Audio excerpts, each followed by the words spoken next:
Astrazione mentale, segno spigoloso e incisivo, gestualità, ricerca dinamica, cromatismo e luce. È una pittura complessa quella di Roberto Leccese, che nasce dalla passione sfrenata per il disegno che con il passare del tempo diventa anche colore. Un colore tenebroso, scuro e denso, che si lascia scavare però per arrivare alla luce che filtra dal fondo. Indaga il pensiero Roberto Leccese e la sua pittura in continuo divenire racconta emozioni, sentimenti e sensazioni.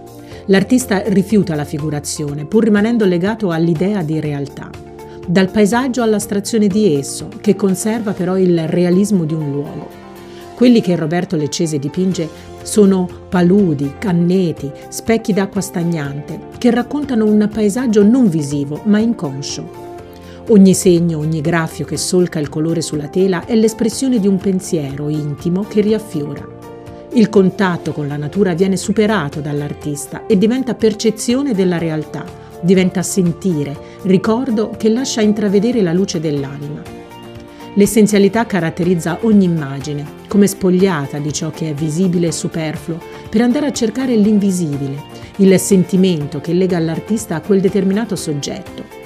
Ecco allora che quella palude, che si intuisce come leitmotiv di molti dipinti, è metafora della vita, spesso piena di insidie e difficoltà nelle quali vogliamo penetrare e dalle quali vogliamo uscire cercando la serenità dell'anima. La luminosità sta sul fondo nelle opere di Roberto Leccese, di un caldo giallo ocra al quale si arriva graffiando via, penetrando l'oscurità che è in superficie. Quasi degli autoritratti dunque, espressione della parte più intima dell'artista, dipinti che raccontano l'anima con tutte le sue diverse sensazioni emotive.